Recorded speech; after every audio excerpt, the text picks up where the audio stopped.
malungkot. Okay? At alam ko iba sa inyo ay kinabahan ng linggo. Baka hindi na nakatulog. Kung ano na. Alam ko marami nag-text sa akin. I appreciate those who send message. Kahit hindi naman kayo nag-message, alam ko naman na nanalangin kayo para sa akin. Okay? Pero I appreciate those who send SMS messages. We're praying for you, Pastor Preacher. Okay? So, kaya, anyway, so, tuloy natin ang ating lesson. So, direction 6 na po tayo. So, ating share ngayon. Okay, so, yan po ang ating lesson. Nasa direction 6.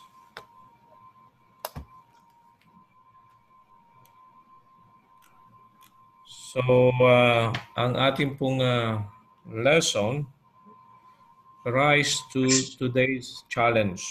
Just imagine na itong ating lesson ay matagal na itong na-publish, pero applicable itong lesson hanggang ngayon. So dahil sa bawat araw ng ating pamumuhay na bilang anak ng Diyos ay palaging mayroon pong hamon na ating inaharap. Katulad ngayon, ito ay isang hamon, isang challenge sa atin kung ano yung magiging response po natin, lalo na pag tayo po ay nasusubukan ng ating pong panampalataya. So the title under this Rise to Today's Challenge, Dare to Stand. Okay? So yun po yung Dare to Stand. Okay? Ito pala nandun ako sa ano. Yan. Okay. So, ano yung dare? Sa Tagalog. Parang hamon din, di ba? Ano pa yung malinaw na translation ng dare sa Tagalog? Challenge. Sino yung mga nakakalam dyan? Dare. Ano bang ibig sabihin niya sa Tagalog? Hamon? Bukan. Hamon.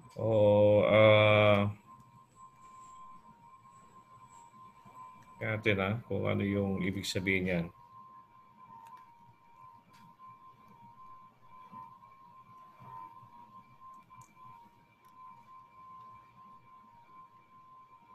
Mangahas.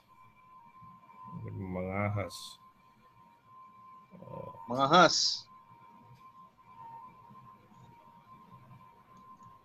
Humamon. Humamon. Tama, hamon. Okay? Humamon. Okay? Humamon. Para manindigan. Para tumayo. Okay? So, at alam natin, ang isa sa magandang halimbawa na Bible character ay yung pong si Daniel. So, palagay ko, alam niyo na yung kwento tungkol kay Daniel. So, kung paano siya nanindigan na kahit ang kanyang harapin ay hari o kanyang harapin ay mga unbelievers o mismo ang mga tao na talagang hindi sumasang-ayon sa kanya, mga tao na walang ginawa kundi hanapan siya ng mali o mga taong nakapaligid sa kanya ay sinisiraan siya. So kaya, hindi naging madali ang buhay ni Daniel, pero nakita po natin na nanindigan, uncompromising. Talagang he make a stand for what he believes.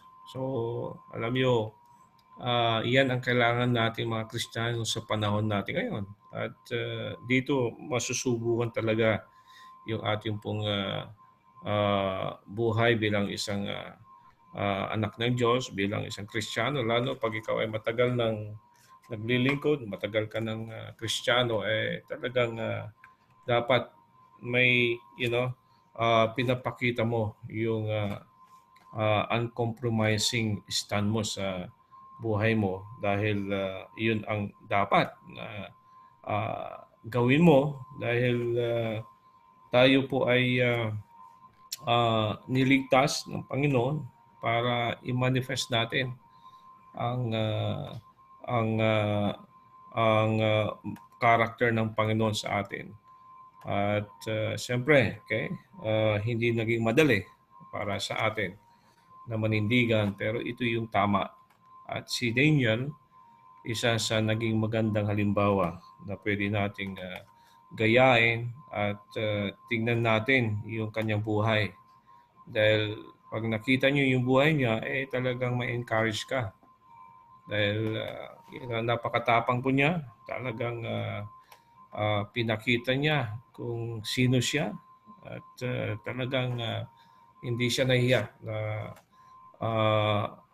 manindigan sa Panginoon. Hindi siya nahiya na siya magpakilala na siya ay may takot sa Diyos. Siya ay may panampalataya sa Diyos. Siya po ay talagang nagsasabi ng totoo.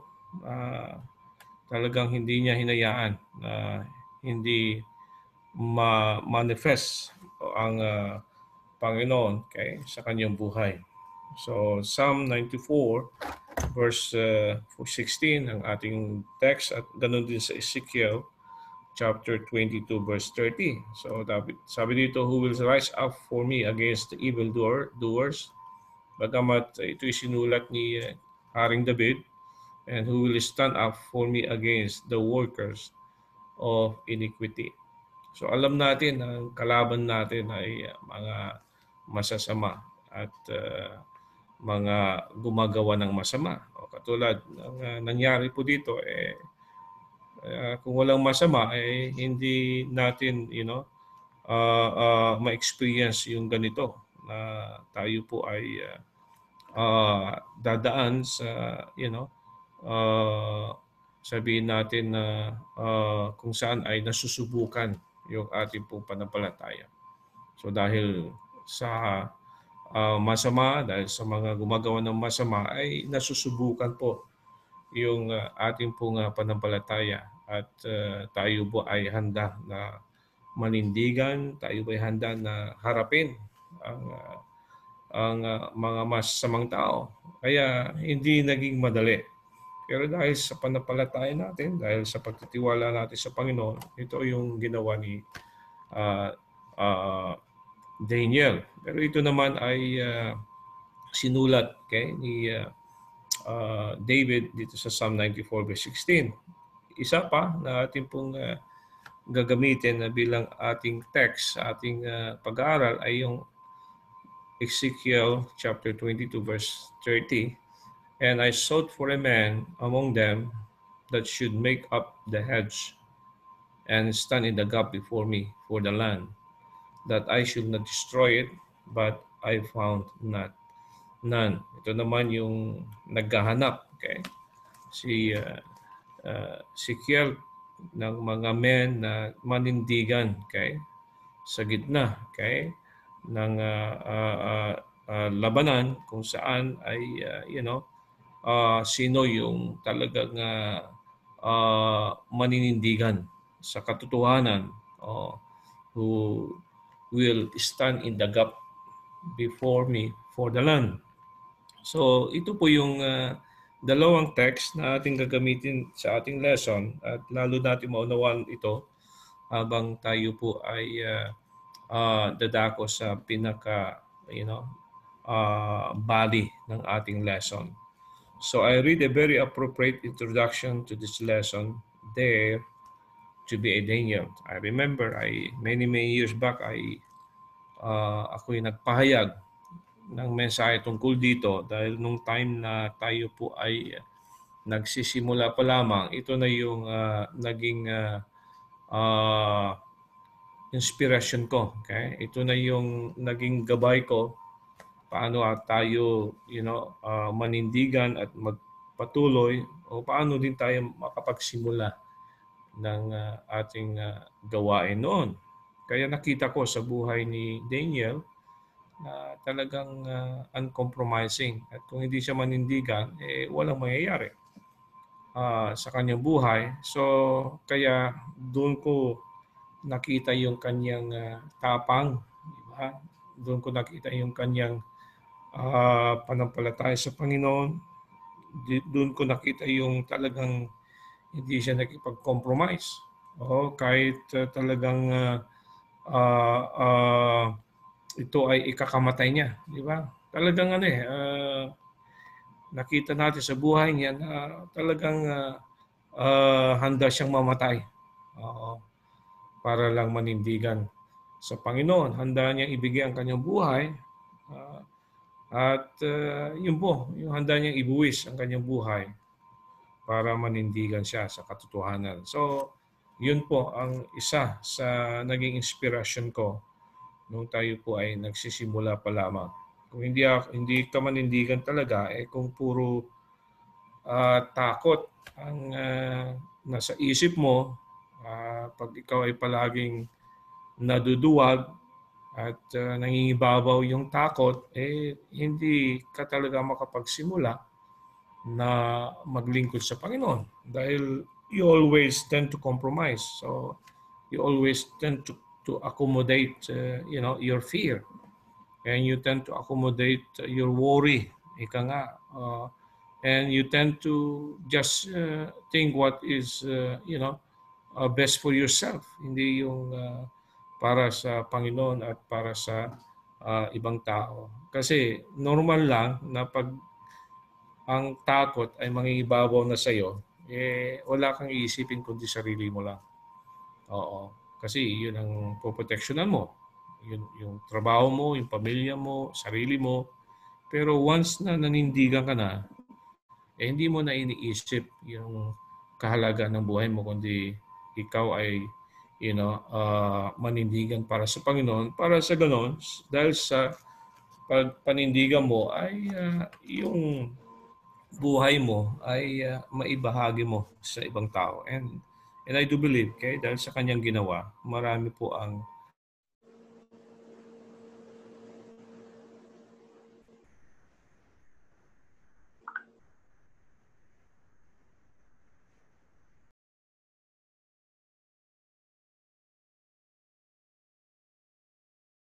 pabayaan ng Panginoon. Totoo yan. Kaya nung tinawag ni si Daniel, alam niya na siya po ay buhay. So how much more yung mga iba pa na tao na hindi lang yung hari, kundi pati yung mga tao na nakakita kay Daniel na hindi siya nasaktan o hindi siya sinaktan ng mga lions. Just imagine, because of his faith. And the same thing to all of us. Kaya hindi masasayang kung ikaw po ay manindigan. So ibig sabihin, dahil nanindigan tayo nung araw, may gawain tayo ngayon. At may gawain na nagpapatuloy. Just imagine. So, ganun din ang ating mahal na pastor. Kung hindi siya nanindigan sa simula, walang tayo nakikitang MBBE ngayon. So, ganun din. Kung hindi tayo nanindigan noong araw, wala tayong makikitang MBBE. Riyadh, Jeddah, the rest, ang kongregasyon natin. Pero dahil mayroon nanindigan, mayroon nagbigay ng patutuo ng kanyang panampalataya, ay tayo ay pinagpala. Kaya ganun din. Kung sa buhay mo ikaw, so gusto mo yung ma-reach out ang mahal mo sa buhay, gusto mo ma-reach out yung iba pang kakilala mo, manindigan ka ngayon. Dahil sa pamagitan yan, ay sila ay mapaniwala at magkaroon na rin ng panampalataya sa Panginoon. Okay, so there to be a Daniel. So meron pong nilagay dito na hindi naman awit to, kundi point yata lang. Okay, standing by a purpose true, heading God's command, honor them, the faithful few. All hail to Daniel's band. There to be a Daniel, there to stand alone. dare to have a purpose firm, dare to make it known. Many mighty men are lost, daring not to stand, who for God had been a host by joining Daniel's band. Dare to be a Daniel, dare to stand alone, dare to have a purpose firm, dare to make it known. So many giants, great and tall, stalking through the land, headlong to the earth would fall, it met by Daniel's band. Dare to be a Daniel, dare to stand alone, dare to have a purpose firm, dare to make it known. Hold the gospel banner high, on to victory's grand, Satan and his hosts defy, and shout for Daniel's band. Dare to be a Daniel, dare to be Daniel, to stand alone, dare to have a purpose firm, dare to make it known. Okay, dare to be a Daniel. So ito ay hamon sa bawat isa na tayo ay nahamon na maging katulad ni Daniel, na kahit siya ay nag-iisa, siya ay nanindigan. Minsan kasi pag ikaw ay nag-iisa na, talagang there's a possibility na you give up, diba? You quit, o you compromise, o maaaring darating yung sitwasyon na nag-iisa ka na lang, diba? Anong gagawin mo? Ikaw pa rin ba ay manindigan? Ikaw pa rin ba ay maniwala sa Panginoon? Ikaw pa rin ba ay sumunod sa Panginoon? Ikaw pa rin ba ay magsasabi na ikaw ay anak ng Diyos? O kaya minsan sa ganitong sitwasyon natin, di ba, na tayo ay hindi malaya, paano kung sasabihin sa iyo na ikaw ba ay handa mamatay para kay Kristo? Alang-alang sa panampalataya mo, at ikaw ba ay handa na manindigan na si Kristo ay Panginoon mo, o ang maging kapalit yan ay buhay mo, di ba? Parang siguro maaaring hindi natin talaga masasabi na ano ang ating sasabihin pag dating ng araw na yan. Maaaring sabihin natin ngayon, manindigan ako, pero pag tayo nasubukan na, so doon makikita yung ating totoong panampalataya. Okay? So dito sa Psalm 94:16, okay? God asked two questions here.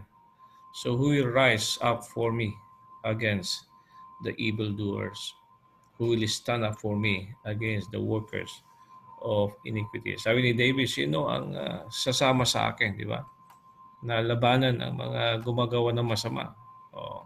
Sino ang manindigan na kasama ko para labanan ang mga gumagawa ng kasalanan?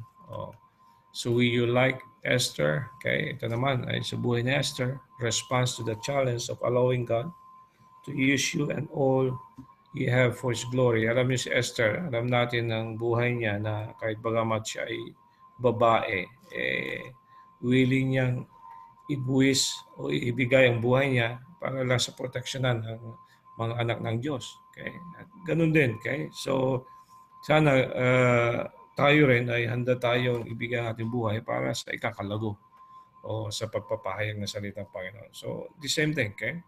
So at this extra time and in this extra place, you answer God's two questions as if you were standing before Him in person. Will you rise up for Him? Will you stand up for Him against evil and against the workers of evil? Today, God is still seeking those who will stand up. So you will be counted.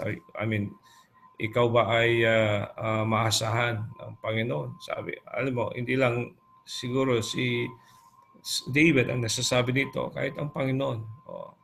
Ikaw ba ay handa na manindigan para sa akin, di ba?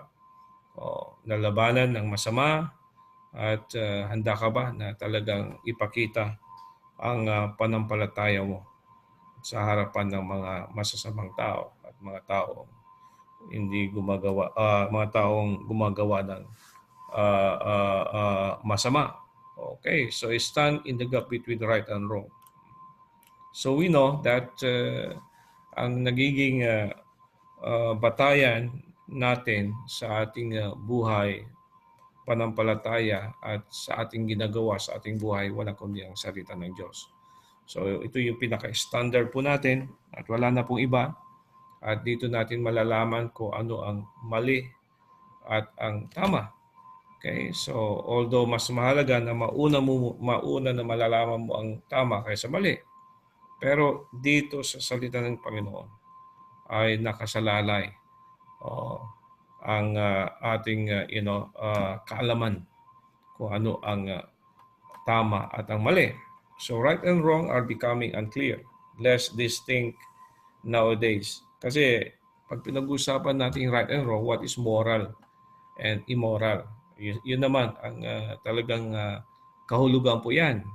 Pero sa panahon natin ngayon, parang wala ng distinction ng mali at tama. Para bang sinasabi nila, there is no more distinction o kaibaan ng moral at immoral. Kaya ang tawag dyan, amoral. See? There is no such thing as morality anymore. Pag ganun ang paniwala mo, ganun na ang ang nasa isip mo, ibig sabihin lahat ng ginagawa mo ay tama. Wala nang mali.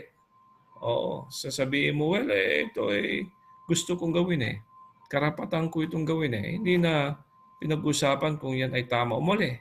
Pinag-uusapan na itong gusto ko karapatan kong gawin ito Ganun na ang nangyayari. So karamihan sa mga tao ngayon na amoral ang kanilang isip ay wala ng distinction between morality and immorality. So wala ng distinction between what is right and what is wrong. So yun ang ibig sabihin yan.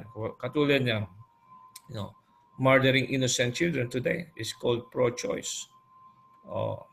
So ibig sabihin, yung abortion, sabihin nila, hindi naman masama. It is just, we're just, making a choice. Parang gina-justify nila, di ba? Choice ko ito kahit mali, sinasabi nila, ito ang pinili ko na kailangan i-abort yung sanggol, yung bata. Sa kanya, hindi mali. Dahil choice niya na gawin yun. Sexual perversion is called alternative lifestyle. Kaya yung salitang fornication ngayon, binago na ang term para pag sinabi mo fornication, talagang i-define as an evil. Pero pag sinabi mong, ang other definition mo dyan is just live-in relationship. Kaya parang, there's nothing wrong anymore. We're just living together. Not as husband as wife, pero just being together. Ibig sabihin, yan ngayon, hindi na fornication yun. We're just being together. Just imagine, sabihin nila, well, yung adultery, hindi na dinidefine ngayon na as adultery. Anong tawag ngayon dyan? Extramarital sex. Yan. Extra lang ito. Okay? Hindi na masama ito. Parang lang, sideline lang ako. Biro mo nun. Okay? Parang ginawa ng trabaho, no? Sideline. Hindi na masama ang extra na mayroon kang extra, na kinakasama. Biro mo nun. Okay? Pero sa harapan ng Panginoon, ano man gawin, anumang pagandahin mo yung word, yan ay kasalanan pa rin. Katulad ng homosexuality. Anong araw, pag homosexual ka, talo na napaka masama mong tao. Pero ngayon, anong tawag dyan? Okay? Gay. Parang talaga pinaganda yung sound talaga. Pero homosexuality di pa rin yun eh. O ano yung mga salita pa na ginagamit ng ng mga bakla at mga tumboy, di ba? O yung tinatawag nilang yung lesbian. O anong sabi diyan sa well, okay. Yung parang sinasabi nila na yung wala nang masama sa aming ginagawa. So, but as believer Christ, we are directed always to choose and uphold the old paths and hold fast to God's word. Kaya I heard the pastor always saying that we are not progressive, church o ecclesia. We are conservative. Tayo po ay conservative. Ibig sabihin, we still carrying the fundamental truths ng salitang Panginoon. Still we live on the old-fashioned way. Tayo pa rin ay old-fashioned believers. Kaya pag tinanong kayo, anong klase kang Baptist? Conservative and old-fashioned believers. Ibig sabihin na ang salita ng Panginoon ay kailanman ay hindi ito'y baguhin para i-accommodate ang mga immoral na bagay. Hindi po. Ang salita ng Diyos ay salita ng Diyos. At kasalanan, kasalanan yan. Kaya sabi niya, men may sugarcoat the truth. Ayan ang ginagawa ng mga tao ngayon. Okay? The truth to suit them and their desires. But the Bible calls sin. And sin, sir, there is no middle ground. Ibig sabihin, okay? Hindi pwedeng sabihin mo na, kaya nga kahit sa buhay natin bilang Kristiyano, dapat hindi tayo tinatawag na lukewarm Christian. Kasi, di ba, parang sala sa init, sala sa lamig. Yung parang hindi ka nahihindigan kung saan ang, agos ay doon ka. So parang yung sinasabi ng Biblia na toss to and fro, okay? Parang ikaw ay isang tao na parang bola yan. Bakit pababa? At kung saan ka dadalhin ng hangin, doon ka. So, tayo, mga kapatid, hindi ganun dapat ang buhay natin. Kaya, I'm so glad sa pagiging Baptist natin dahil Baptist lang ang nagtuturo po ito eh. Alam niyo, mga kapatid ko ng mga babae, mga ano yan eh, mga evangelical Pentecostal yan eh. So, talagang yung dalawa na hindi namin talaga nadala sa ating eklesiya ay nakapag-asawa ng mga evangelical din. Yung isa nga, pastor din eh. Pero nakita namin yung kanilang kahinaan, pagdating sa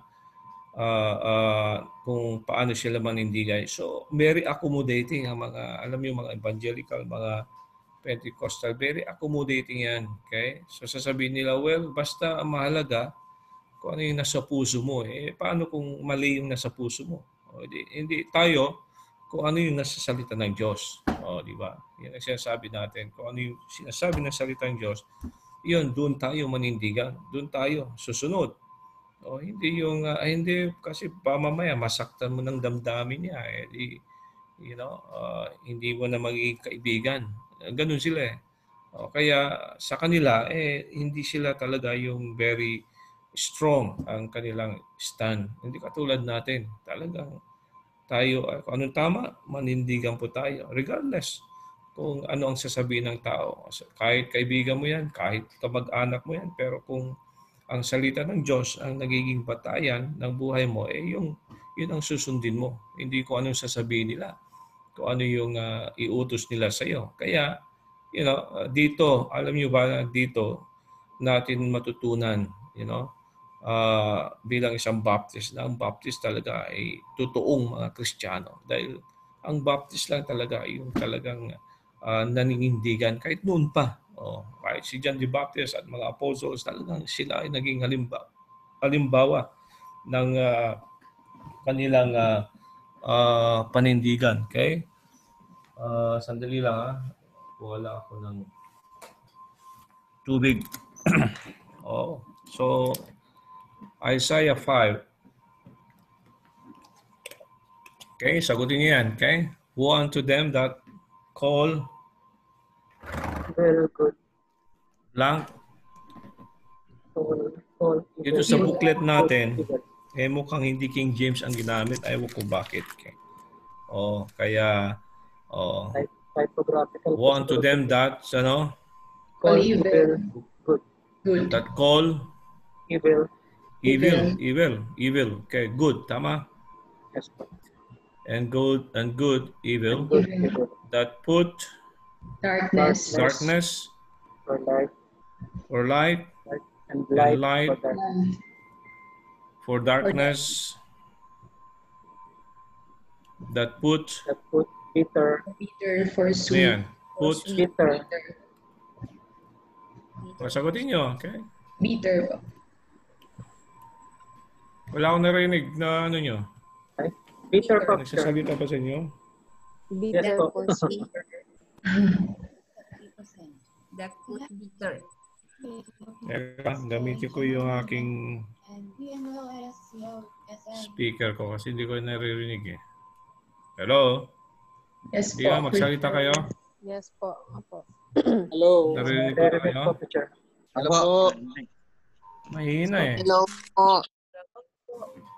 Hello po. Teka, mukhang hello? Yes po. Hello po. Hello po, sir. Check po namin, teacher. Medyo mahina pala yung speaker ko. Okay, so sagutin niyo yan. Okay? Woe unto them that call good, evil good. Yung huli. Evil, good. One to them that Evil, good, darkness, evil good, and that good, put bitter evil. for sweet and sweet That for put bitter. That put darkness for Sweet light, for bitter, Bitter for sweet. Darkness for bitter light, and sweet. and light for darkness. sweet or bitter. Okay? That put bitter for Mm. sweet. So, yung bang binabaliktad. Okay? Parang, kumbaga sa kung ano yung masama, yun ang sa kanila mabuti. Di ba? Kung ano yung mabuti, yun ang masama. At kung ano yung liwanag, yun ang kadiliman nila. At kung ano yung kadiliman nila, yun ang liwanag sa kanila. Kaya makikita nyo na ito ay talagang normal lang, di ba, sa unbeliever. Pero sa believer, dapat hindi na. Kasi alam mo na yung katotohanan, alam mo na yung tama, alam mo na kung ano ang sinasabi ng salita ng Panginoon, di dapat ikaw ay nabubuhay sa katotohanan, di ba? Ikaw ay nabubuhay sa liwanag, nabubuhay ka sa katamisan, ika nga. Ibig sabihin lang, yung buhay mo, isang buhay na may patotoo ng salita ng Diyos. Okay, and then Romans 12:21. Be not overcome be not of evil, but overcome evil with good. Evil with good. So, siyempre, di ba may prinsipyo na tinuro ng Panginoon. Pag ikaw ay sinampal sa kanang pisngi, ibigay mo yung kaliwang pisngi. Parang ibig lang sabihin yan, huwag kang gaganti. Kung meron man gagawa sa'yo ng masama, siyempre, normal lang na ating ipagtanggol ang ating sarili. Pero kung halimbawa, ikaw ay you have been accused of evil, but you know that you are doing good, so bakit ka pang mag-react, di ba? Alam ng Panginoon, kaya attitude ko palagi, minsan, halimbawa, may pagtatalo, at bawat isa ay nagsasabi na siya ang tama, di ba? Minsan, wala sa inyo ang umamin na mali. Pero alam niyo ako, kahit tama ako, sige, kung yun sa tingin mo ay masama ako, well, I'm sorry for that. So, hindi ko na kailangan pang although, siyempre, mahalaga pa rin na nagsasabi ka ng totoo. Mahalaga pa rin na ipagtanggol mo ang totoo. Pero when it comes to yung argument o away, lalo na pag ikaw yung Kristiyano na dapat mas nakakaunawa, kung sa unbeliever nga dapat mas naunawaan natin sila dahil unbeliever pag Kristiyano na yung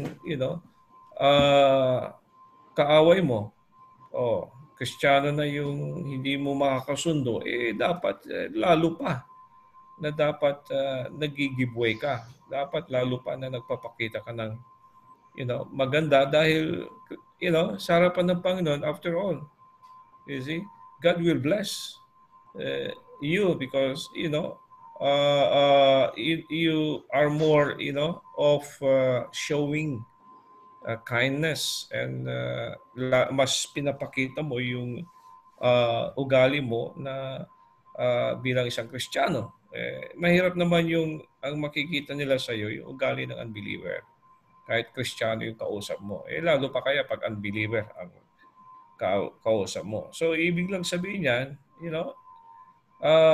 pag minura ka, sige, ayaw mo. Okay? Hindi mo na dapat murahin din. Di ba? Kasi pag pinatulan mo, di wala kang pinagkaiba sa kanya. Di ba? Tanggapin mo. Total, before God, malinis pa nga mo yun Hindi ka nagkasala Yung tao nagmura sa'yo, hindi ka nagmura, hindi ka nagkasala. Siya yung nagkasala sa Panginoon, siya yung nagkasala sa iyo. At ikaw naman, forgiving. Pag humingi na ng sorry yan, di sasabihin mo, okay. Walang problema. Kasi naman yung ikaw din ang gaganti. So, gawa ng masama sa iyo, gagantihan mo din ng masama. Yan ibig sabihin yan. So, overcome evil with good. So, tapatan mo na mabuti. Palagay ko, ikaw pa rin ang, pagpalain ng Panginoon. I believe that. Okay? So, minsan nasusubukan yan. Di ba, pag mayroon pagtatalo, ayaw mong mag-giveaway. Kaya minsan sa isang, pag may mga arguments, hindi ko na, pinapansin because walang patutuhan niya kasi yung tao na ipagtalo sa iyo hindi naman magpapatalo sa iyo kaya anong gagawin mo kumayabang ka ayaw mo din magpatalo, di ba? So hanggang walang patutunguhan yung usapan niyo. Kaya sasabi ko minsan sa tao, I respect you, okay? That's what you believe. Okay? So I'm okay. Di ba? So bilang parang kumbaga sa hindi ka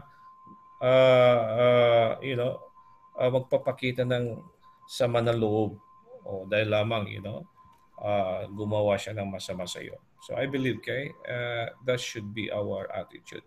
So letter B, stand in the gap between thus says the Lord and thus says men. Okay? So ano mas mahalaga? Okay?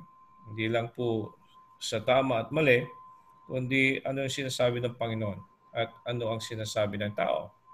So ano yung saan tayo manindigan, di ba? May pagkakataon kasi pag tayo nakapag-compromise na kung ano yung sasabihin ng tao, hindi na yung sasabihin ng Panginoon. So we are taught to speak where the Bible speaks and be silent where the Bible is silent.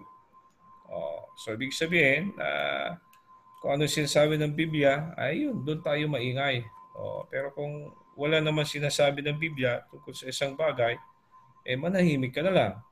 Ang ibig lang sabihin yan, kung wala naman sinabi ang salita ng Panginoon kung ano dapat mong sabihin, huwag ka na magsabi kung ano-ano pa. Okay? Because sometimes, gumagawa ka rin ng sarili mong salita o sarili mong interpretation and doon ka, lalong hindi maging tama ang sasabihin mo. Kaya if you are not sure about saying anything, totoo yan, tahimik ka na lang una, and then later on kung alam mo na ang dapat mo isagot at batay sa kaalaman mo sa salita ng Panginoon, doon ka na lang magsalita. Kaysa naman dal ka ng daldal yan, kung wala naman sa salita ng Diyos sinasabi mo, eventually, malalaman din yan. Niloloko mo lang siya o niloloko mo lang sarili mo. So for so many years, okay, and today, it is still relevant. Still applicable, ibig sabihin, sa panahon natin ngayon.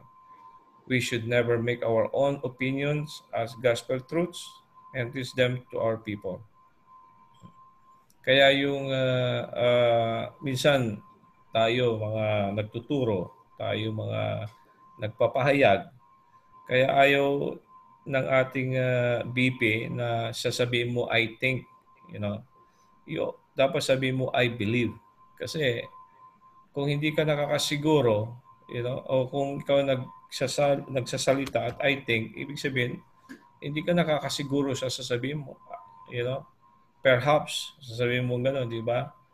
Maybe, yung mga gano'n. So dapat iwasan natin 'yan.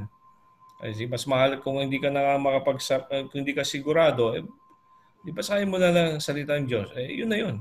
Mismo ang nais mong sabihin. So the rule of the thumb is always examine a teaching or doctrine if it originates from the Word of God. Okay. Ito, magandang katanungan ito. Okay. How can I know na talagang tama ang naririnig ko? Tama ang tinuturo sa akin? Tama ang doktrina? Okay. So tayo ay binigyan lahat ng karunungan ng banal na espiritu.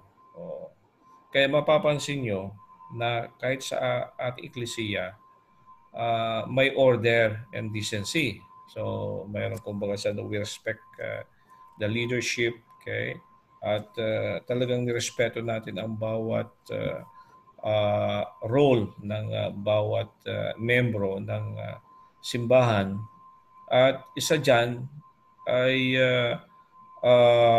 nagpapakita na tayo ay nagkakaintindihan. Kaya nga nilarawan, di ba, ang eklesiya ng ating katawan. So, ang ating katawan may kanya-kanyang part yan, pero iba-iba yung function ng bawat isa. But they are helping one another. They are united. Okay? They are one body. Ika nga. So they, become harmonious. Okay? So there's unison, there is harmony, there is unity. So hindi pwedeng sabihin ng kanang kamay ay hindi niya kailangan ng kaliwang kamay. So nagkakasundo yan. So hindi sila contrary sa isa't isa. Kaya ganun din dapat sa eklesiya. Kaya hindi normal na mayroon mga membro na hindi nagkakaintindihan, hindi nagkakaunawaan, o hindi tawag dito, hindi nagkakasundo. Kasi ano pang halaga mo na naging bahagi ka ng katawan ng Panginoon, ang kanyang eklesiya, kung puro opposing ka? Sa lahat ng sasabihin ng pastor, ino-oppose mo. Lahat ng sasabihin ng mga leader, okay? Ang mga preacher, ino-oppose mo. Wala. Ibig sabihin, you're not part. Kaya yung mga tao na palaging walang ginawa kundi mag-criticize, actually, they are not really, part of the ecclesia. They're not helping to build. They are the one, trying to destroy. Kaya sabi ng Biblia, mark them, di ba? Those who create division. Totoo yan, okay? Kaya kung ikaw ay nagiging complement sa eklesiya, at tuloy mo yan. At manatili ka na ikaw magpagamit. So hindi ka dapat magpagamit para sirain mo ang gawain. Dapat huwag ka magpagamit para hatiin mo ang kasapi, or hindi ka nandiyan para labanan mo ang namumuno. So kaya napakalaga na talagang bawat isa sa atin ay filled or control ng banal na espiritu. After all, it is the Holy Spirit that will give us wisdom and understanding. Kaya kung meron man mga katuruan na hindi malinaw sa iyo, hindi maging dahilan na magkaroon ka ng negative attitude na sasabihin mo, hindi ako, dahil hindi mo naintindihan, negative na agad ang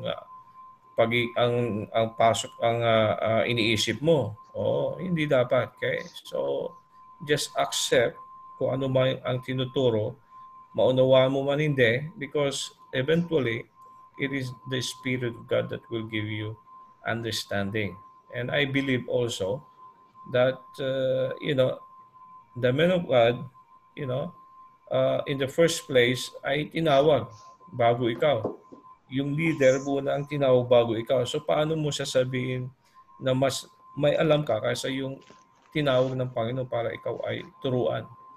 Kaya kung halimbawa man yung nagtuturo ay meron kang isang bagay na hindi mo maintindihan, o sabihin natin na you might disagree kung anong sasabihin niya, dapat ang prayer mo, Panginoon, bigyan mo ako ng wisdom para maunawaan ko yung sinasabi niya. Maaaring hindi ako agree sa kanya, pero alam ko na siya yung tinalaga mo na magturo. Di ba? I'm not saying that lahat ng tumatay yung nagtuturo ay lahat tama sinasabi.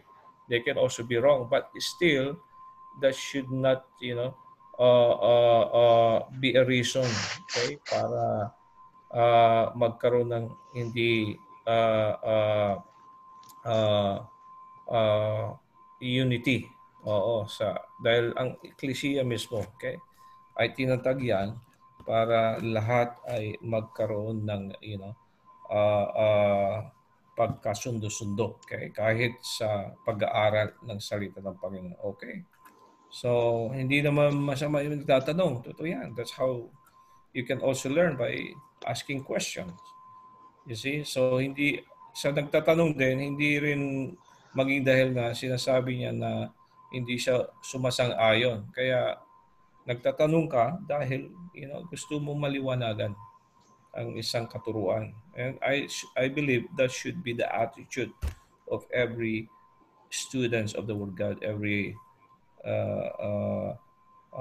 listener, okay, of God's Word. Okay, Matthew 15, verse 7.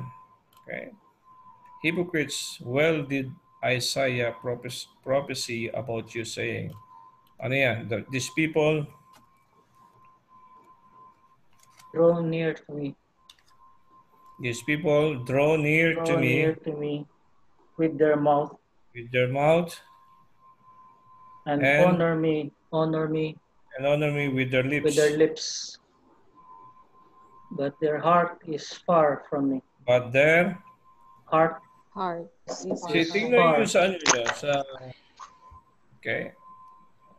Buksan natin yung Bible, Matthew 5.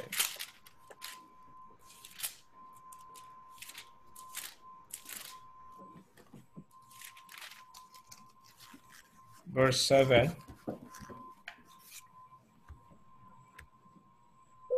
Isaiah prophesy about you, saying,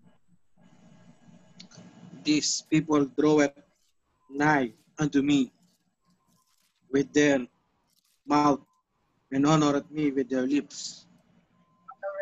Okay, verse 7. Prophesy about you, saying,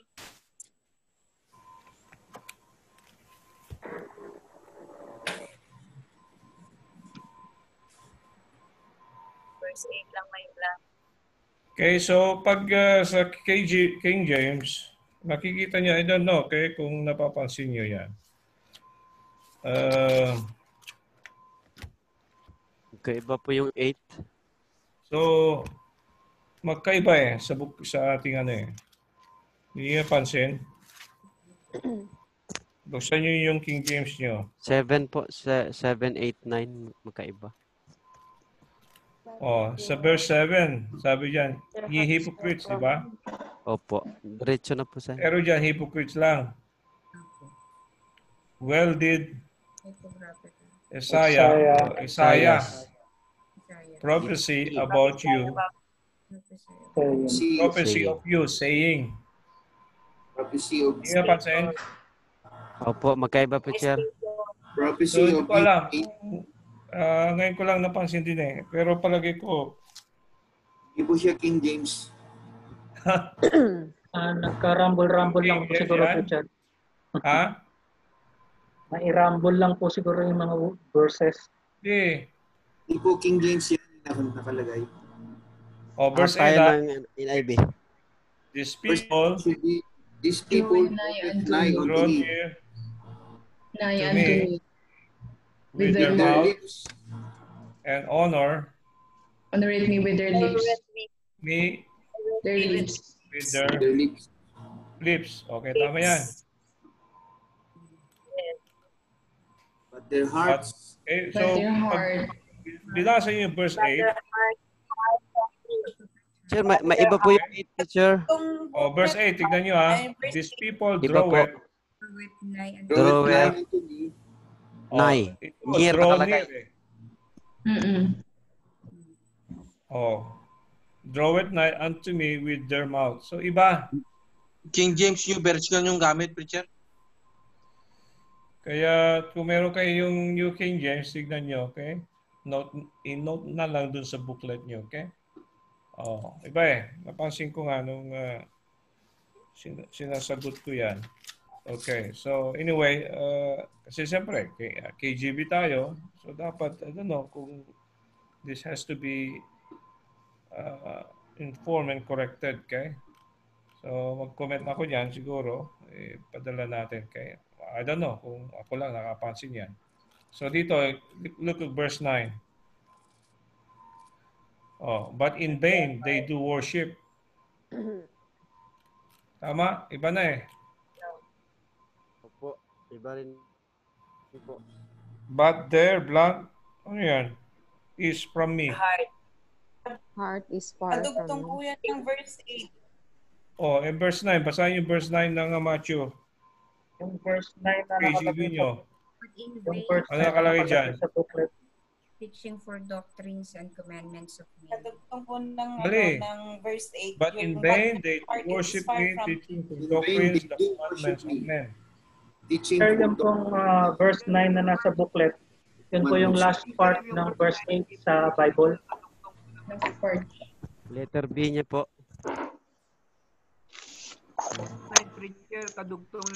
Yan, ito yung 9.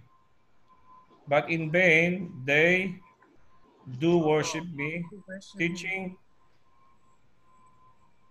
For for doctrines doctrines, of men. the commandments of men. So tama yan. Okay?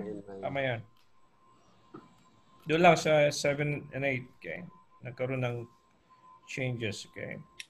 Okay, so then 1 John 4.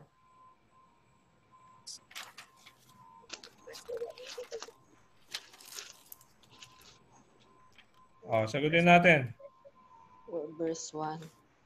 So wala sa old booklet, wala dito sa aking ginagamit. Beloved, Believe not every spirit. Every spirit. Give not Ha? every peace, Believe not. Believe not every spirit. believe not every spirit, but spirit. by the Spirit. The spirits. But try the spirits. 4-1. But try the spirits, Whether they are of God, whether they are of God, because Any false prophets are gone out. many false prophets are gone out into the. okay. Then next, First 1 Thessalonians 5:21.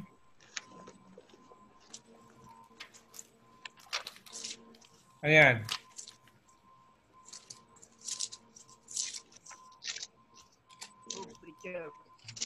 prove all things, Of all things.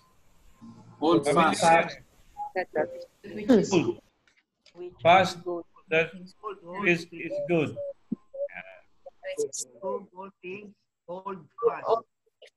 prove So, all ibig things. sabihin yan, okay? Siyempre, tayo na nag-aaral ng salita ng Panginoon, binigyan tayo ng discernment. Okay? Ibig sabihin, hindi basta-basta na lang tayo ay maniniwala sa anumang katuruan. Ako'y naniniwala dyan, okay? Kung meron man yung mga tinatawag nating mga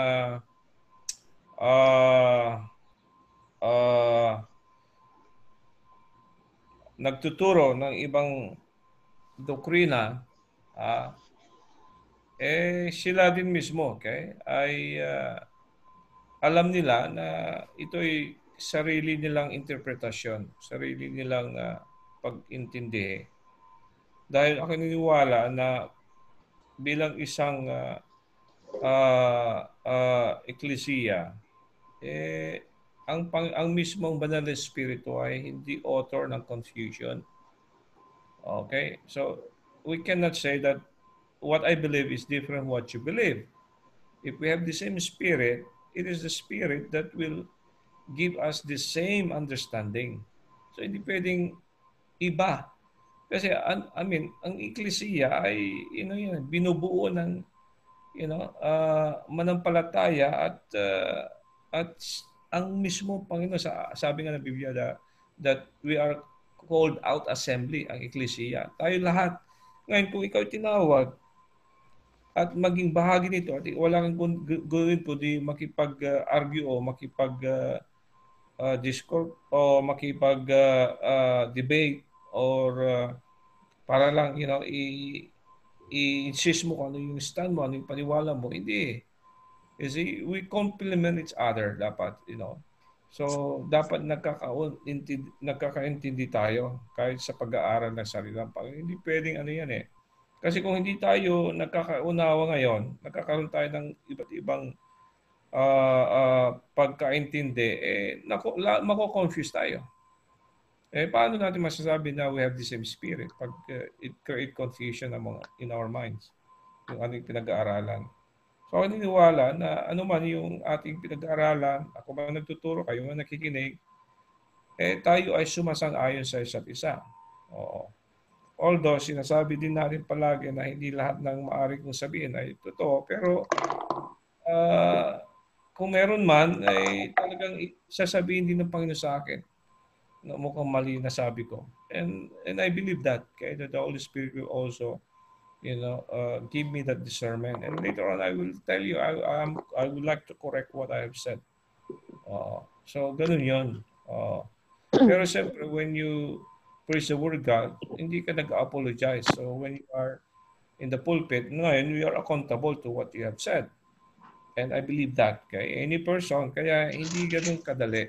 Especially ngayon, I'm representing our senior pastor. Alam nyo ba, madali magturo knowing that you are representing our BP. Alam nyo ba na hindi ganun kadali. Kaya I'm also praying.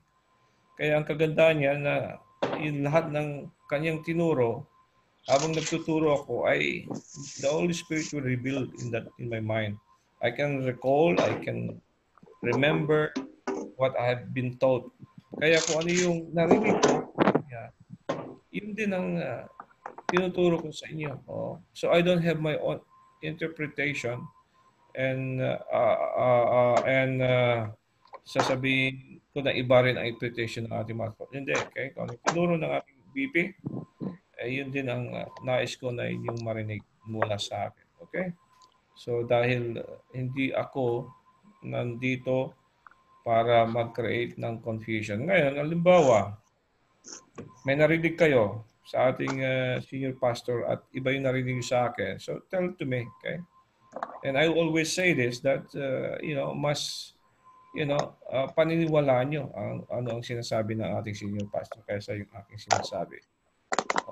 Kung meron mga kunting hindi pagkakaunawaan, so kaya kailangan talaga na hindi maging dahilan niya para mahati-hati tayo or kasi kaya pag sinabi natin kasing doktrina, sound doctrine, give us the sound principles of the Word of God. Sound, it means that it will not create confusion. Kaya sound doctrine yan, okay? So, yan. Okay? So, it is... So, all these days, we can see that there are more women becoming pastor. So, hindi tayo niwala sa babae na nagiging leader o pastor, okay? So, at times, pwede maging ano yan,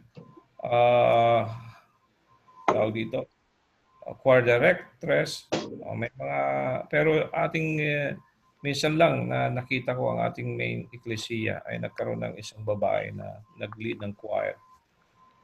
Pero ano yun, pag nagkantahan na, nakaupo na siya. Hindi siya nagbibit-bit sa harapan eh. So, pero siya yung nagtuturo sa choir. Siya yung nagpipiano. Pero pag kumanta na, minsan hindi ko na nakikita na sa harapan at siya nagli-lead nandun lang sa side na nagli-lead. So, dahil still we believe na dapat ang leader ng ating mga ministries, okay, na cover ang lalaki at babae, dapat lalaki ang manunod. We believe that, okay? So, hindi naman ibig sabihin na pag babae ka, hindi ka pwedeng maging leader. So, maging leader ka, pero among ladies. Kaya yung mga House of Dorcas natin, House of Lydia. So, babae ang namumuno dyan. Okay, so we don't want, okay? Just because we want to accommodate a woman, na sabihin natin, marunong magsalita yan. Okay, marunong mag-preach yan. Kaya yung mga kababaihan natin, okay, hindi sila pwedeng mag-preach sa ating eklesiya. Pero sa bahay, pwede sila mag-preach. Okay? Sa kanilang asawa. Pinapayagan natin yan. Madalas nga nag-preach talaga eh. Okay? Hindi masaya ang bahay kung walang hindi nag-preach ang babae. Walang excitement. Okay? Tahimik ang bahay pag walang preacher na babae. Amen? Amen ba? Agree? Ha? Okay. So, okay lang na mag-sermon, mag-rebuke. Pero wag sa church, ha? Mga asawang babae. Okay? So, wag lang. Okay? Pagdating sa church, nag-sermon ka na sa bahay. Pagdating pa sa church, sermon ng paano. Okay? Teacher, pwede po pa-request co-host po para ma-mute natin yung ano po.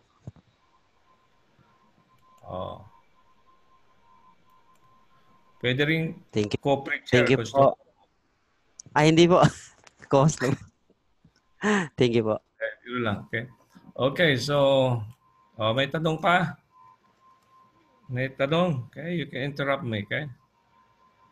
So Revelation 22 verse 18. Okay.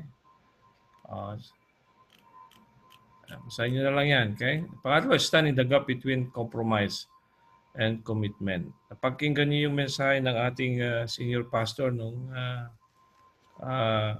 gabi ng di ba? I heard that many times, okay? Because when we come to worship God, so we, are not here for amusement, but for amazement, di ba? Mga 7 points kanyang binanggit. So ito naman, we stand in the gap between compromising and, committing. So ibig sabihin, kung alam mo, kung mali, dapat manindigan ka. Hindi mo hayaan na ikaw ay, mag-compromise. I have never read of a Sunday morning Christian in the Bible. In fact, the Bible calls every believer, okay? So I have never read of a Sunday morning Christian in the Bible. In fact, the Bible calls every believer to be strongly committed to worship God in truth and in spirit, and to passionately pursue fellowship with the true people of God. And this must not compromise in any way.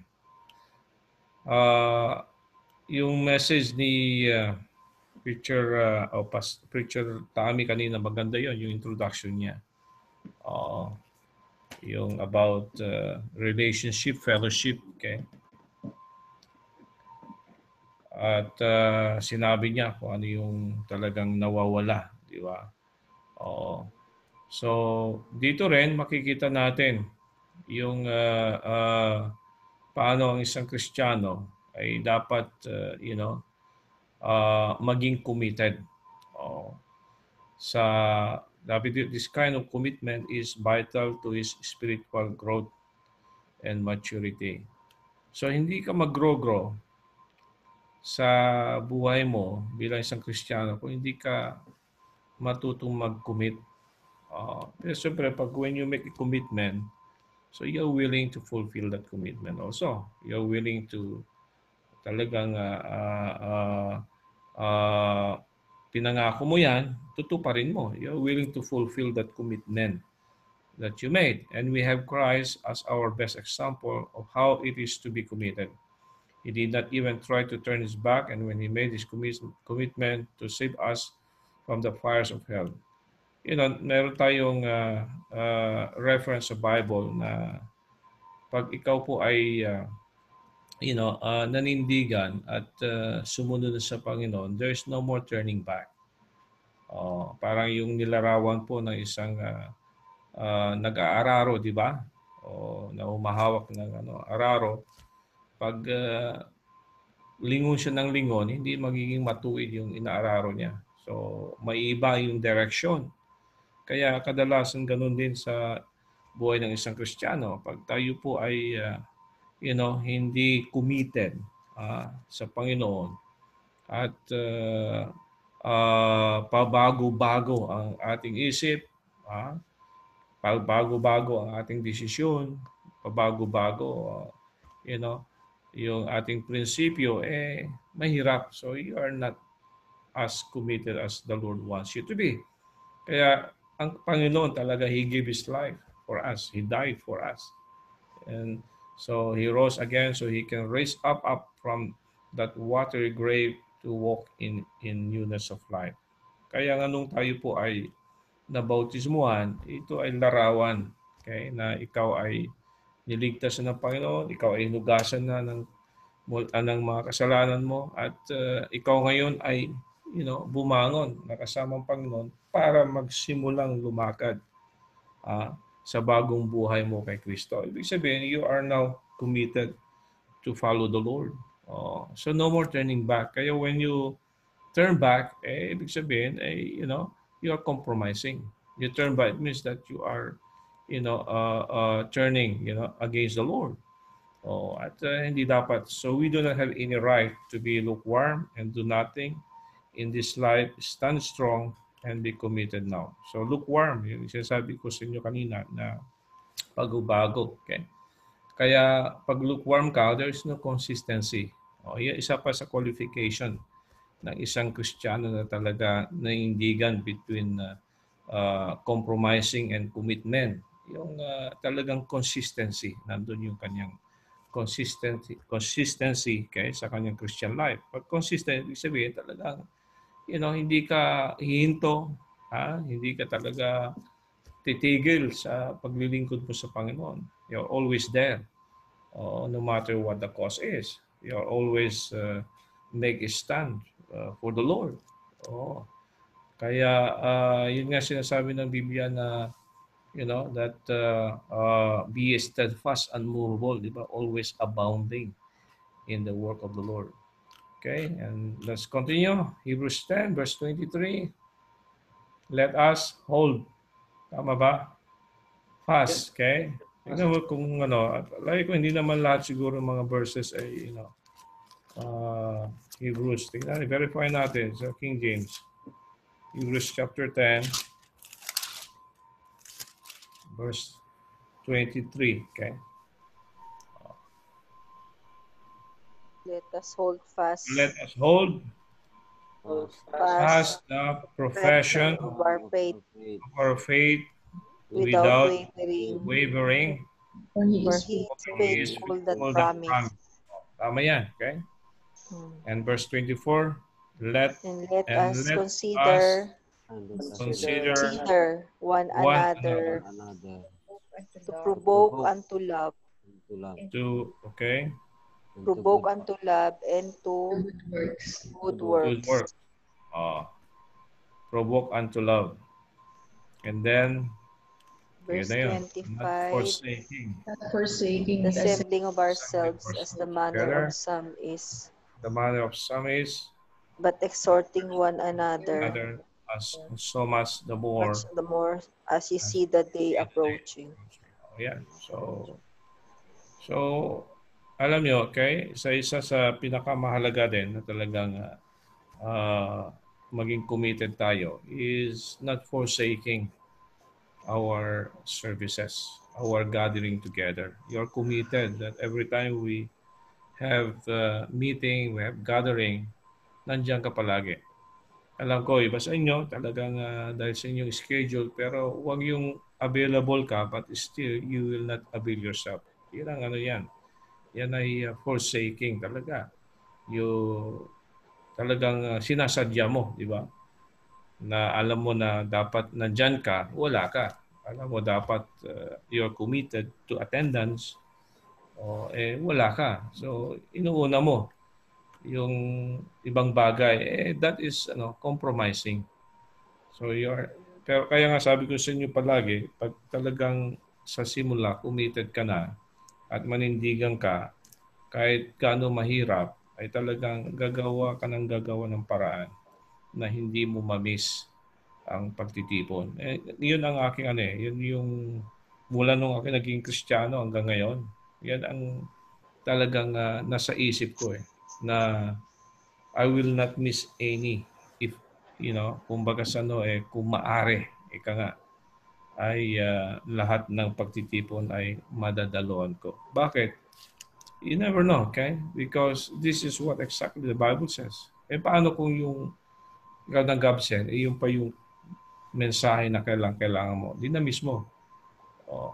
Nawala ka dun pala yung araw na dapat ikaw ay mahamon o meron kang inahanap na kasagutan sa panalangin mo, sa gusto mong sa buhay mo, yung araw na yun, doon na i-reveal ang Panginoon dapat sa iyo. Wala ka. O just think about it. Okay? You miss it. Kaya kung maaari, talagang committed ka. Hindi lang you are only attending Friday at masaya ka na. Of course, sa mga bago, magsisimula kayo. Friday morning muna ako.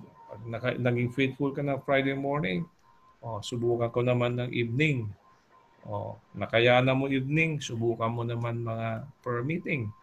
Nakayanan mo per meeting, ano yung susunod? Na mga pagtitipon natin, doon ka magsimula until such time the Lord will give you, that, faith to be able to endure, okay? All those schedules. Hanggang masanay ka na. Pag nasanay ka na, at ang diablo ay hindi ka na guguluhin pa o hindi ka na tutuksin pa, okay? Dahil yun na yun, committed ka na . So when you are committed already for what you're doing, talagang bahagi na ng buhay mo yan, bahagi na ng paglilingkod mo at wala nang makakapigil pa sa iyo. Okay, letter D. So ito na yata yung pinaka huli na, okay?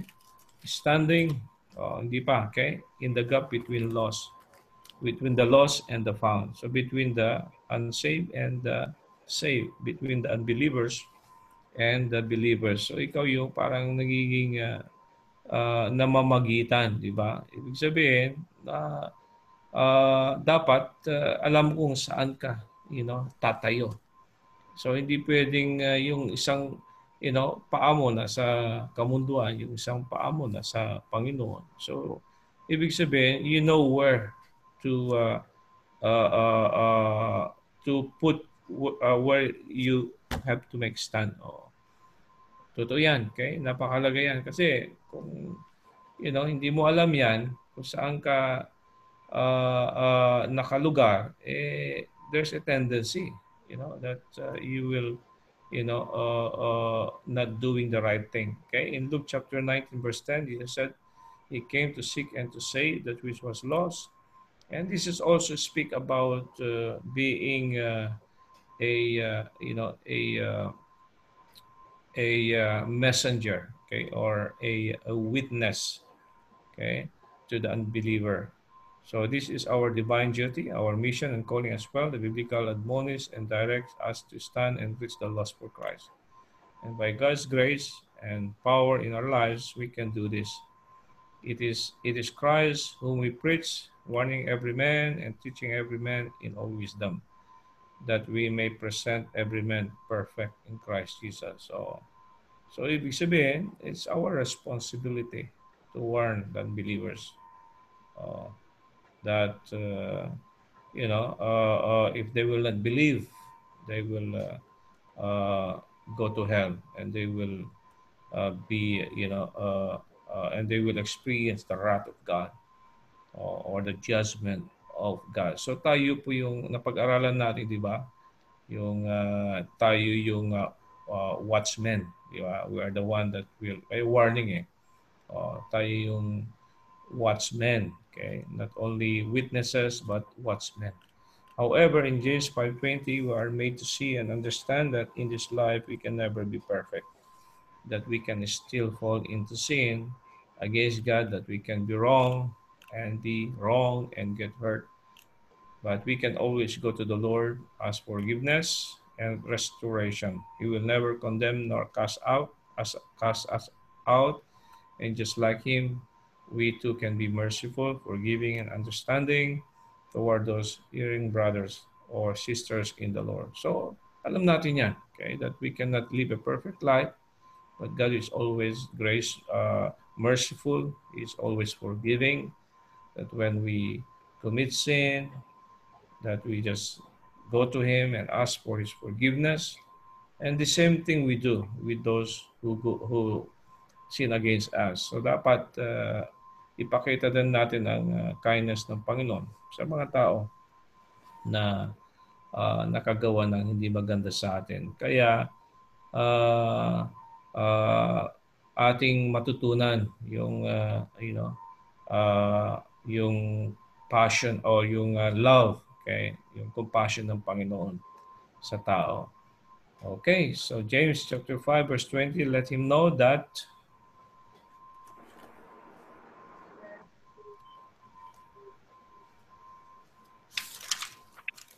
okay, fill up on you, okay? Let him know. Tignan niyo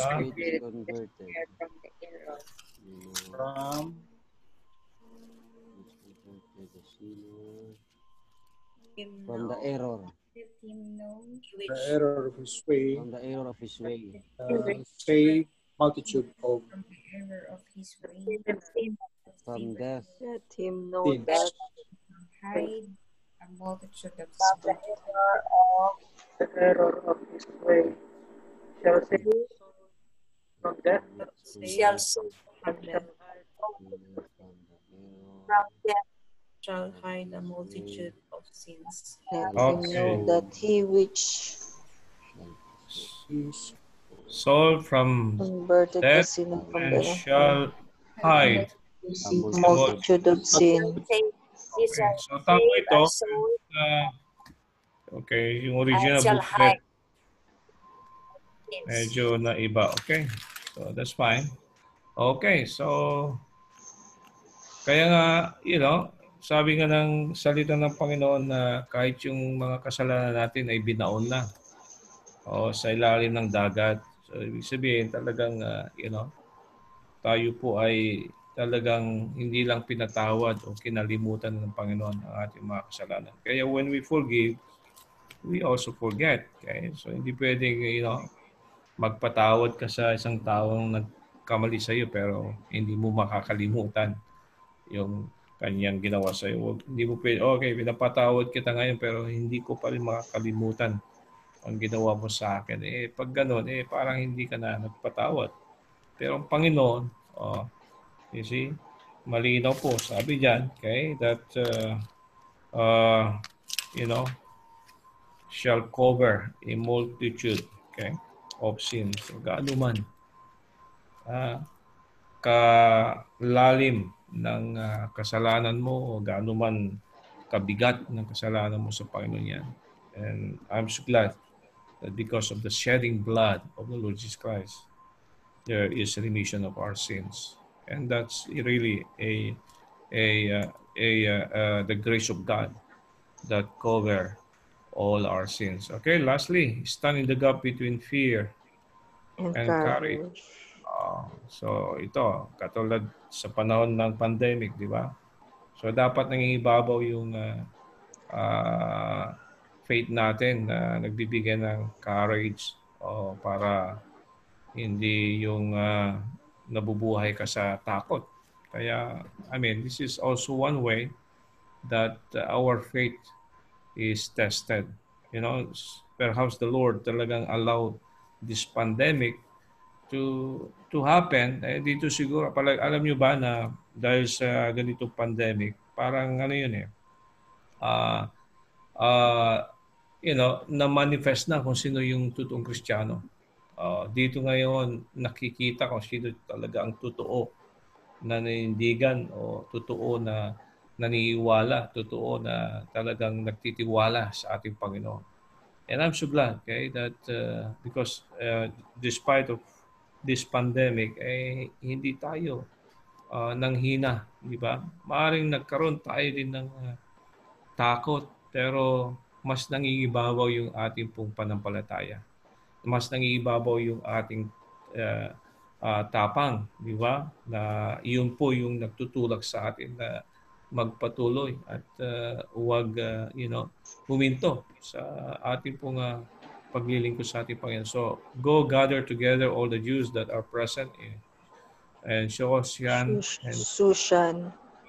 and fast ye for me, and neither eat nor drink 3 days, night or day.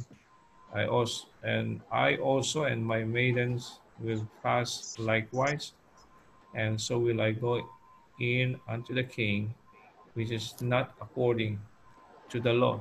If I perish, I perish. Okay? So ito po yung statement, okay, ni Esther, okay? Kung paano siya, nanindigan. Kung talagang, ito ay ikakamatay ko, so what? So yun po yung talagang nagpakita siya ng tunay na panampalataya sa Panginoon. Dahil alam ko na darating ng panahon na masusubukan tayo. Kaya yung trial test yan sa believers, di ba? Oo. So pag sinabi nating trials talaga, yung tayo ay dumadaan sa matinding pagsubok para lalo pa tayong maging malakas. At lalo pang lalo pang madagdagan yung ating pong panampalataya. So I always believe this, that when we make a stand, we get yung bang lalo pa tayong mapalapit sa Panginoon, hindi mapalayo. Kasi ang kasalanan ang magpapalayo sa atin, pero yung the test of our faith get us closer to the Lord and make us more strong in the faith. So itong pandemic na ito, I don't know if I hope you search your life. Does it make you closer to the Lord or get away from the Lord or far from the Lord? Does it strengthen your faith or does it weaken your faith? Does it make you more committed to God or less committed? So it's up to you now, okay? Kaya ito na yun Test bahagi na ng natin ito Test ng ating panampalataya sa ganitong pandemic. So these were the words that had been uttered by a woman. Yes, a woman. Okay, just imagine that. Kaya nakakaya, pag hindi tayo, nagiging halimbawa ng commitment. The Bible gave us the record of a very courageous woman in the person of Esther.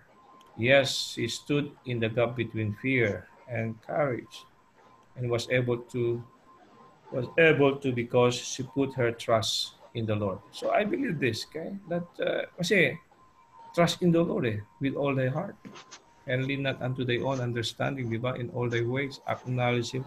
Pag Proverbs chapter 3, verse 5 and 6 ay talagang nagiging life verse mo yan. Sa anumang sitwasyon ay talagang naninindigan ka. And I know, okay? So, talagang you're willing to give everything to the Lord. She dare both fear and death by prayer and fasting. Siyempre, pag nanindigan ka, Hindi lang ikaw ay nagtitiwala sa Panginoon. Pero nanalangin ka rin, di ba? So ask for God's guidance, wisdom, how you can, face all the trials that you're facing in your life. So she totally placed everything to God. Hands. Just imagine. So she believes that God will deliver her. At katulad din ni Daniel. Katulad ni Abraham. Katulad ni Moses. So despite na talagang sila po ay may kanya-kanyang experience ng struggle, difficulties, and yet they are all one, okay, in trusting God and putting their faith upon Him alone.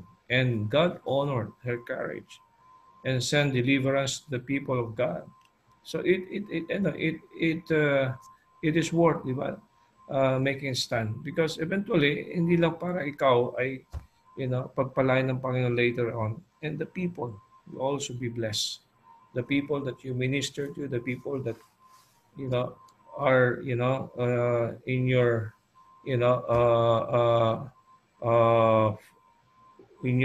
are in your family, okay? They will be part of the blessings of God. Kaya ikaw na, alam niyo ba, napakalaga na ikaw ay manindigan. Dahil pag ikaw ay nanindigan, hindi lang ikaw pagpalain ng Panginoon. Pati mga taong malapit sa iyo. Mga taong mahal mo sa buhay. And God preserved all the nation of Israel to prepare them. Nandiyan yung preservation ng Panginoon. For the coming of the promised Messiah, now purpose in your heart to be very bold and courageous. It is God who gives victory after all. So at the end, it is, God that will make us victorious. So, lalo pag nag-stand ka, hindi ka papabayaan ng Panginoon. Nandyan po, okay? Ang Panginoon para, bigyan ka ng tagumpay. Okay, 1 John chapter 4, verse 4. Ye are of God, little children, and have Overcome them. Overcome them. Overcome them because Greater is He that is he that is in you, than he that the is world. in the world. Sino yung in you? Sino yun? Panginoon, di ba? Sino yung he that is in the world? Diablo. Satan. Or Satan. So how come that the world, can overcome you when the Bible tells us that our God is greater than He that control the world. So, imposible. Okay? Kaya yung sinasabi natin palagi, normal lang yung barko nasa ibabaw, di ba? Ng dagat, pero hindi normal pag nasa ilalim na ng dagat. Ganun din ang Kristiyano. Normal lang na tayo ay nabubuhay sa mundo ito, pero pag tayo na ay nasa kamunduan na, ay hindi na tama. So, ganun yun. Kaya, mas makapangyarihan po ang ating Panginoon kaysa yung Diyos ng sanlibutan. Kaya, we are more than conqueror, sabi ng Biblia. So, faith is the victory that overcometh what? The world. So, it takes faith to overcome the world. So, Deuteronomy chapter 31, verse 6. Ayan. Be blank. Strong. Strong. Good courage. And of good courage. Courage.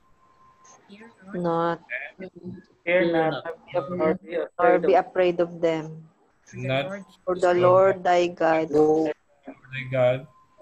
it is that go with thee. Do go with thee. He will not fail thee or forsake thee. Napakalinaw po pangako ng Panginoon. Palagay ko, kung lahat tayo talaga ay, manindigan at talagang sumunod sa kalooban ng Panginoon, hindi tayo papabayaan ng Panginoon. Ay pangako niya. Hindi lang sa iyo, hindi lang sa akin, sa lahat ng mga Kristiyano na, naninindigan. Meron pang isa. Okay? Stand in the gap because Jesus stood in the gap for you. I'm so glad, okay, that God will always, or the Lord will always be there for you. He is before you. He is beside you. He is above you. He is behind you. So wherever you go, you will have the protection of God. You have God's protection. And this is exactly, what the Lord is assuring us. He will never leave us nor forsake us. Sabi ng Biblia na makakasama natin siya, okay, habang buhay. So we are all called to make a stand for the Lord and to the gospel. And this is our solemn and divine duty that we should not neglect. Men are dying every single moment and the world is deteriorating. Okay? Deteriorating so fast. Ibig sabihin, ang mundo na ating kinakatayuan ay hindi naman bubuti. Sumasama ito. Pero hindi nahulugan na tayo ay, nakikiuso o tawag dito, tayo sumasama sa agos ng kamunduan.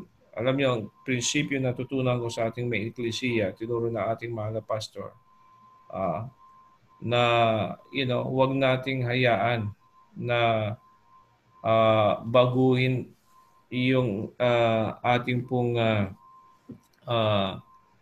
prinsipyo ng salita ng Diyos dahil lamang sa impluwensya ng kamunduhan.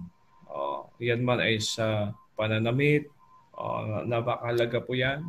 Hindi dahil, sabihin natin na we are now living in a modern world. So kailangan maging modern din ang ating pong pananamit. Kung ano yung uso, ano yung fashion sa mundo, anong uso-uso ngayon, dapat doon hindi ang Kristiyano, okay, ang ating pong standard, ng ating pamumuhay, walang iba kundi ang salita ng Diyos. Kailanman ay hindi tayo dapat, the Bible tells that we should not be conformed, di ba? In the Word. So, ibig sabihin, yung buhay natin ay hindi dapat buhay ng kamunduhan. Okay? And all that is left for us is a little time to point everyone to Christ and get them saved. However busy you are, make a stand for the Lord. Now, before you forget that you have a job to tell this sinful world that there is hope in Christ. So, John 4:16-30. Now, are we? Sure. Sure. Sure that thou knowest all things. All things. Ano? Sagot dyan? Thou knowest. Thou knowest all things. And All things. Needest. Needest. That any man should ask thee. Any man should ask By this we believe that thou camest that thou from from God. forth from God. And Jesus answered them, Do you now? Do ye now Now believe. Now believe? Behold, the hour cometh, ye now come, that ye shall be Scattered. Scattered. every man to his own, and shall Leave me alone. Leave me. Leave me alone. and yet I am not alone, because the Father is with me. Father is with me. So this thing I have spoken to you, that in me In me you might have You peace. might have shall peace. have peace. In the world The shall have tribulation. shall have tribulation. Tribulation. Good cheer. Good I cheer. have overcome the world. I have overcome the world. Job 9:2 asks, how can a man be righteous before God? The Bible in response to this declares in Romans 5:12. So therefore, being justified by faith, we have peace with God through our Lord Jesus Christ, by whom also we have access by faith into his grace, wherein we stand and rejoice in hope of glory. So we have that faith in this grace where we stand. And sinasabi na talagang napakahalaga. Okay? And then, what next? So no more than ever in the best time to become the men and women of the hour. Our world is filled with all kinds of evil, chaos, deadly diseases. Ayan, by COVID-19, isama yun na dyan. Okay? Financial and moral and spiritual corruption. So even the word of God is being corrupted by all those perversion. So pati ang salitang Panginoon ay hindi exempted yan na isang diablo ay i-corrupt. But of course, we still have the true word of God. So that's why we always use the King James version of the Bible, the uncorrupted po yan. Hence, the Bible instructs us to be strong spiritually, morally, and physically so we can make a stand for the Lord Jesus Christ. Our faith, our ministry, our ecclesia, there are many gaps that our faithful and diligent believer can fill in only that he needs to be there. So, ibig sabihin, it's like telling everyone, you see, stand, okay, in the gap. So, kung kumbaga sa we are challenged tonight to make ourselves, available to stand in the gap. It is never an accident that God has put you where you are right now. He has something extremely important for you to accomplish for Him. And if you can see it and accept it, you will surely bring God honor and glory and provide a very good example. So, can you be one that will stand in the gap? So, will you avail yourself? Will you be available? So, ikaw ba ay pwedeng maasahan para isa ka dun sa, tumayo nasa gitna. Anuman, okay? Ang kagandahan when you make a stand, when you stand in the gap, you always stand for the truth, di ba? So you still stand for what is right. And, yes, tayo rin ay ginawang kumbaga sa namamagitan din tayo. Totoo yan. So we have a role to play in this world. Kaya bilang isang Kristiyano, napakalaga na tayo ay manindigan. Ito na yung panahon, di ba? Na tayo ay tumayo at and to be counted and be recognized and be known that is willing to make a stand for God. So sana, okay, ay talagang ibigay natin ang buong buhay natin para tayo po ay manindigan. Dare to be Daniel. Amen? So, dyan tayo. Amen. Tapos, Amen. okay, may mga tanong? Any questions? Okay, so we have 41. Okay.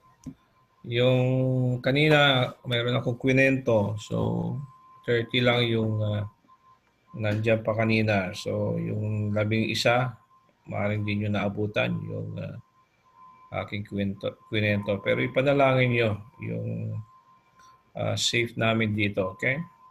Dahil hindi pa resolve yung... Safety po.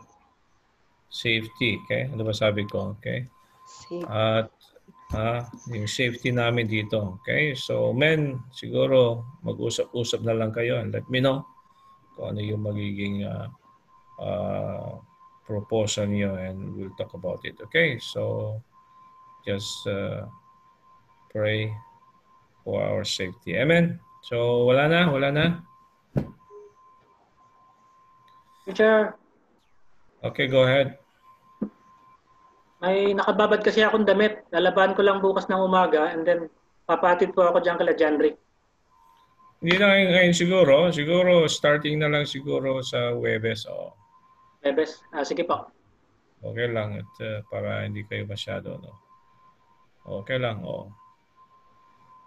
Total bukas Wednesday na. Huwebes na lang. Okay. Yes, sir. Wag lang kayo magdala ng COVID-19. Baka mamaya yung binabantayan nyo kami, yung pala, Kayo na magdadala ng virus. Brad John Ray, daan muna tayo dun sa libreng COVID exam bago tayo pumunta. Hindi. Ay, may bayad po yun. 1K. Ay, may bayad ba yun? Opo, nagpunta na ako doon eh. Akin libre, brother Ray. Swab. Wala ba dito rapid test? Wala? Wala po yata, preacher, kasi hindi siya nurses? mas reliable. Meron po, Hindi rin po teacher. accurate yan, preacher, Pero yung hindi rapid po test. accurate. Hindi rin. Opo. Hindi po, preacher. Siguro yung mga asymptomatic, talagang hindi alam kung may positive o hindi dahil walang nararamdaman Anyway, so walang tanong. Wala po, preacher. So ingat lahat. So mas matindi ang kaaway natin. So hindi lang COVID, kundi ang diablo at ang kamunduhan. So kaya pag mahina tayo at hindi tayo talaga naiindigan, lalo tayong mapapahamak. Okay, so wala na. So Teacher Deo, so nakakahabol ba lahat? Mayroon bang mga hindi nakaka-attend at nakakasabay? At pakinggan na lang yung video pag hindi kayo nakasabay para at least pagdating ng 15. Nakita ko na i-schedule din sa 21 yung mitosis, di ba? Buong Middle East ba yun? Nakita ko yung message ni Preacher Romel na graduation din ng mitosis sa 21, tama ba? Alam ba ni Romel na Preacher Romel na naka-schedule tayo ng 21 sa ating DDP?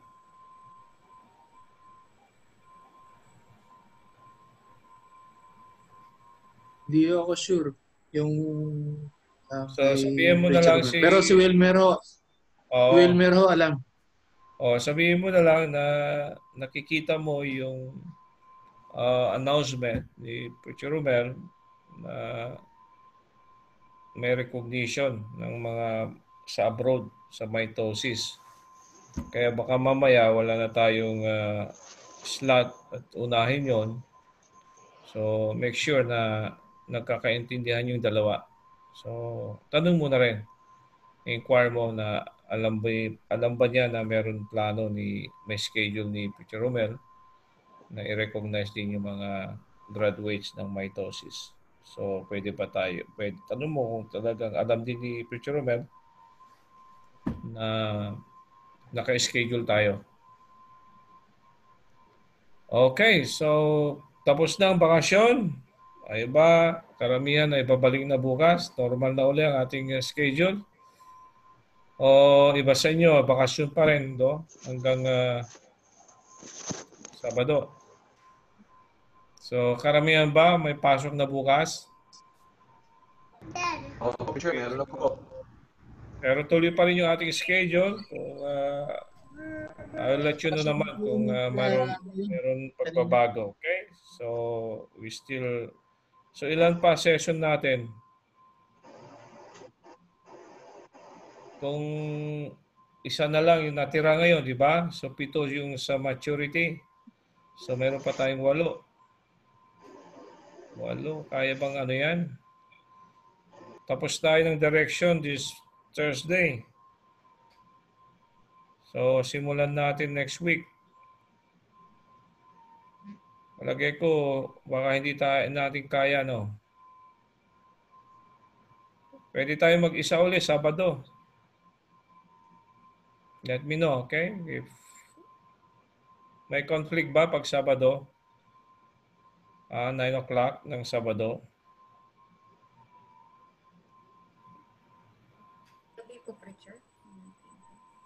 Any suggestions? Abulin natin yung 15 Di ba last day of submission 15? mukhang hindi natin kaya, Preacher Deo, kung hindi tayo magdagdag pa ng isang schedule. Wala, hindi kaya ng dalawa per meeting eh. So, dahil hindi naman natin pwedeng pabilisan ito dahil napakaganda ang lesson. So, magkaroon ulit tayo ng Sabado, 9 o'clock. Agree ba lahat? Okay lang. Sige. Tapos yung iba na hindi makasabay, agad-agad na kunin nyo na yung video, So, kahit, anong oras nyo napakinggan. Basta napakinggan nyo, okay na yun. At sabihin nyo lang sa ating coordinator na inyo na napakinggan ng lesson, then you will be included. Okay? Sa nakatapos. Okay, so let's be dismissed in the word of prayer.